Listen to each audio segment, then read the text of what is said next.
with me on those things. I didn't know he had been killed off until somebody told me, but he'll come back. It's very unlikely that Peter Parker is going to stay dead. Even though I have no more knowledge of it than you do, I would bet my last dollar he'll be back.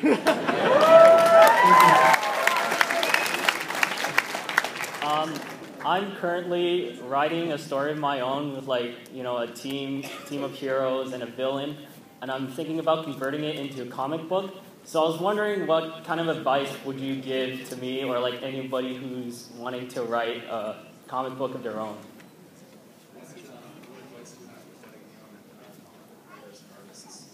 Well, that's the toughest question I could be asked. Sorry.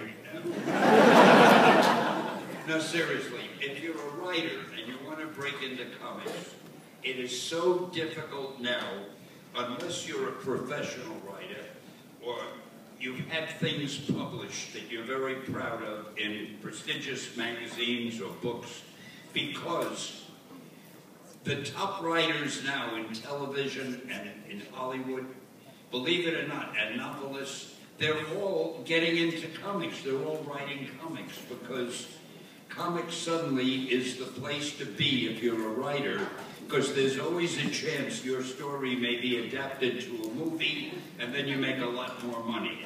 So they have the top professional writers now in comics.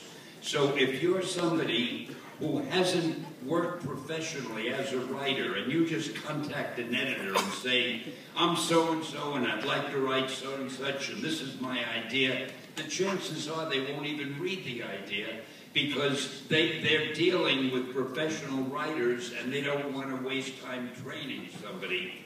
So I don't know what advice, really, to give a writer, except if you can get published somewhere else, or do a TV series or something, or you don't have to do the whole series, but do a few TV scripts that are used.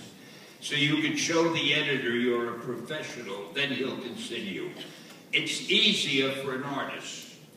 Now it isn't really easier because you're up against the worst competition, the greatest competition in the world.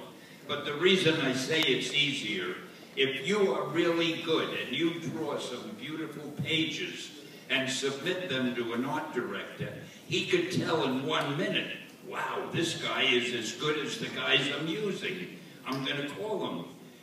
But a writer can submit a few pages of words and the guy isn't even going to bother to read them. So that's the reason, if you're an artist. But you have to be as good as the artist they're already using, or else why will they hire you?